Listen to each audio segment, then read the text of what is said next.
Alhamdulillahi Rabbil Alamin.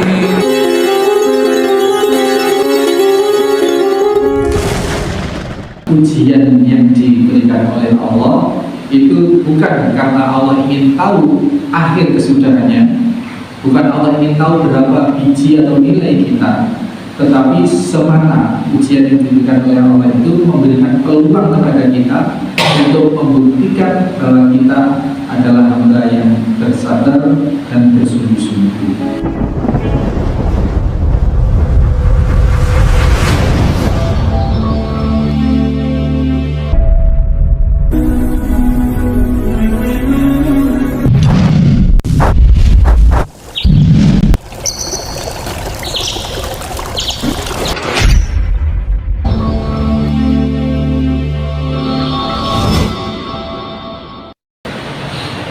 Bismillahirrahmanirrahim. Assalamualaikum warahmatullahi wabarakatuh. Waalaikumsalam.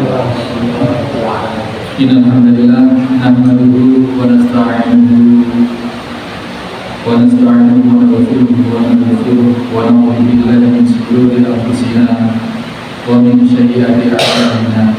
May yahdihillahu fala mudilla lahu wa man yudlil fala hadiya lahu.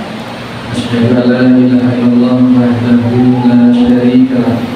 Asyhadu anna Muhammadan abduhu wa rasuluhu wa ba'd. Hadirin hadirat jamaah Masjid Al-Muslimin Kelurahan Jalur Panji Situbondo, rahimani wa rahimakumullah. Kita bersyukur pada Allah atas segala hal yang kita terima, baik yang zahirnya itu memang menyenangkan maupun yang zahirnya kurang menyenangkan, karena semua adalah maksud baik Allah Subhanahu wa Ta'ala, dan itu baik untuk kita. Maka sesungguhnya semua yang menimpa kita layaknya kita syukuri, karena tidak ada satupun sesungguhnya dalam dunia bukan kenikmatan.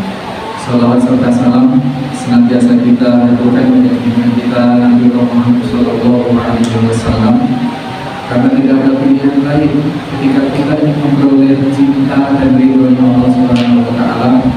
Maka jalan pembuktiannya hanyalah kita mengikuti Nabi kita Sallallahu Alaihi Wasallam. Kata Allah pesan kepada Nabi untuk kita semua, ya Muhammad, qul in kuntum tuhibbunallaha fattabi'uni. Katakanlah kepada umat manusia, apabila benar-benar kalian mencintai Allah, maka ikutilah ajaran-ajaran kata Nabi sallallahu alaihi wasallam. Ucapan yang dituturkan oleh Allah untuk diucapkan oleh Nabi sallallahu alaihi wasallam, sehingga kita mengikuti syariatan ajaran tersebut secara sahih memang berasal dari Nabi sallallahu alaihi wasallam. Kita masih di bab yang sama dengan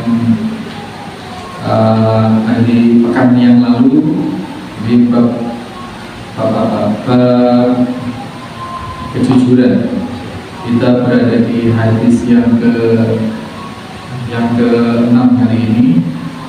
Hadis setelah kemarin kita gelap-gelapan itu di hadis yang ke-64 yang menerangkan bahwasanya Allah Subhanahu Wa Taala itu cemburu manakala wa'iratullahi ta'ala ayyatiyal mar'uma harramallah.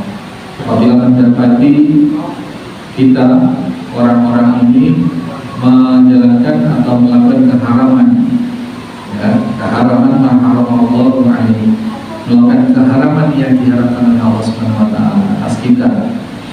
Itu kemarin telah kita bahas, ya Allah itu maha pencemburu atau sangat bisa mengakibatkan kemurkaan kalau melihat hamba-hambanya melakukan sesuatu yang diharamkan oleh Allah Subhanahu Wa Taala. Hadis yang berikutnya 65 hadis.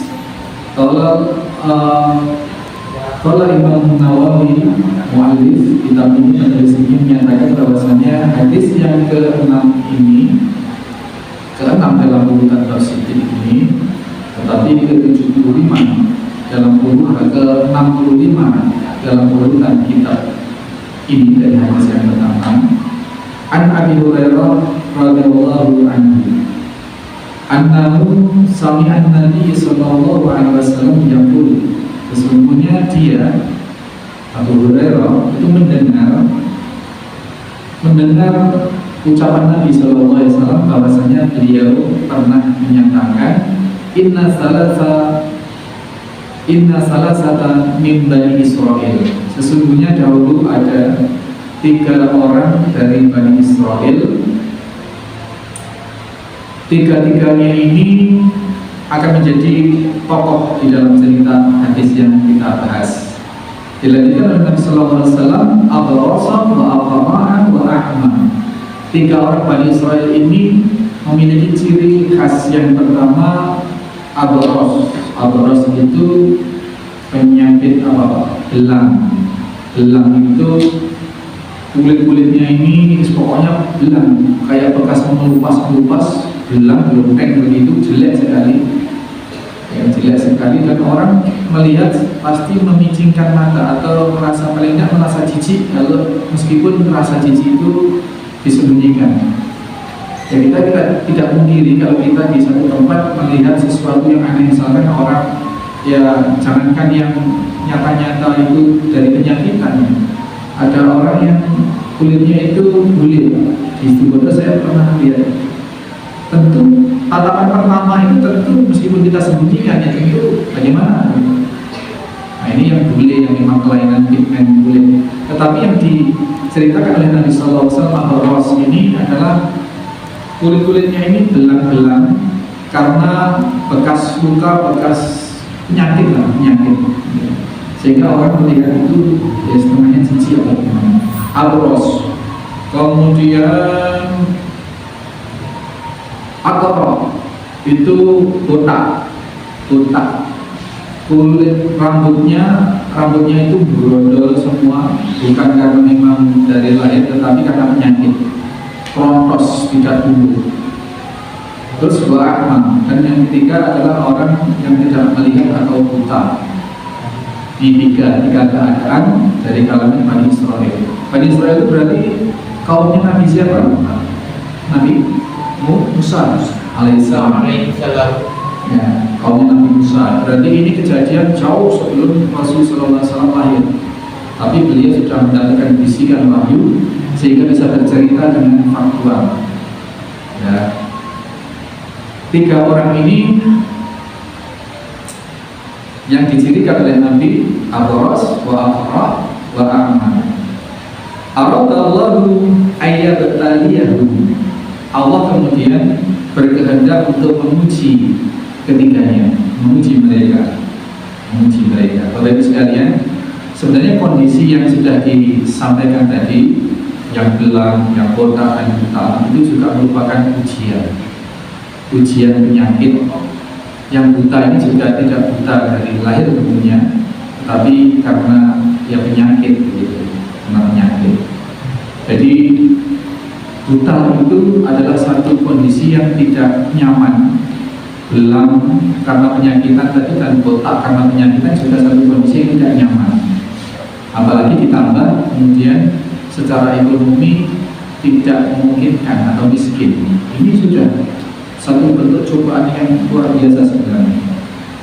Ini, tetapi di mukadimah sudah kita nyatakan, kita sebagai orang beriman tidak ada maksud Allah terhadap hambanya itu buruk.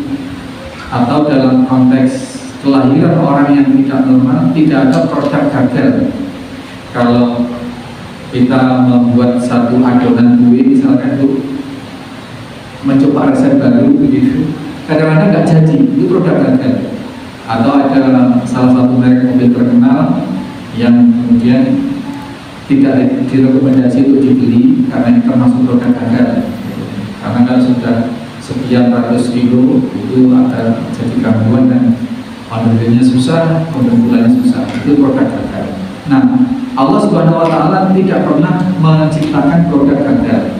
Jadi seberapapun kondisi manusia, yang dari sejak lahir maupun tidak sejak dari lahir itu mengalami kekurangan, apakah gelam tadi, apakah botak, apakah buta, itu semua bukan perdagangan, tetapi justru atas setting yang detail, kesengajaan yang sangat cermat dari Allah Subhanahu wa Ta'ala, sehingga Allah menciptakan atau menjadikan suatu objek makhluk itu seperti yang Allah kehendaki, dan itu adalah maksud baik Allah. Makhluk terhadap tidak satu pun yang Allah ciptakan, yang Allah kondisikan itu sia-sia. Pasti ada kebaikan yang sering kebaikan itu belum kita bisa rasakan dan belum kita bisa deteksi. Ini jadi kondisi itu sebenarnya sudah ujian, tapi di sini ditekankan oleh Nabi Shallallahu Alaihi Wasallam bahwasanya Allah berkehendak ayat bertaliyahu untuk kemudian mencoba mereka, menguji mereka.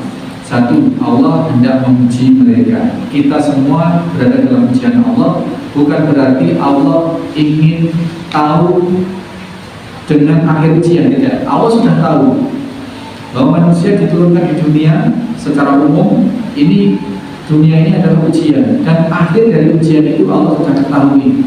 Si A nanti akhirnya su'ul khotimah atau husnul khotimah Allah sudah tahu. Gitu. Tetapi dalam konteks memberi ujian, walana berubahnakum hatta na'lamun jahilina minkum was-sabirin. Sungguh akan uji kalian semua hingga aku mengetahui dari hasil ujian itu, diketahui bahwa orang akan bersungguh-sungguh atau bersungguh-sungguh dan bersabar atau tidak. Tetapi tidak diuji pun sebenarnya Allah sudah tahu hasil akhirnya. Maka ujian yang diberikan oleh Allah itu bukan karena Allah ingin tahu akhir kesudahannya, bukan Allah ingin tahu berapa biji atau nilai kita, tetapi semata ujian yang diberikan oleh Allah itu memberikan peluang kepada kita untuk membuktikan bahwa kita adalah hamba yang bersabar dan bersungguh-sungguh. Ini Bapak sekalian, jadi makna ujian itu seperti itu. Bukan Allah tidak ngerti, ya Allah ngerti. Orang diberi buta, diberi gelang, diberi buta, ini Allah sudah tahu kesudahannya seperti apa. Tetapi Allah maha skenario, Allah maha memberikan ilmu. Allah itu al-alim, maha ilmu, sehingga bisa jadi di antara maksud Allah adalah untuk memberikan pelajaran pada umat-umat sebelumnya, termasuk ada beberapa orang yang buta, yang gelap, dan yang botak ini. Allah menguji dan Allah sudah tahu kesudahannya bagaimana, tapi tetap ini diflorkan, diutuskan untuk disampaikan kepada umat oleh Allah lewat Nabi Shallallahu Alaihi Wasallam. Ini jadi jangan menyangka Allah tidak tahu kalau tidak menguji.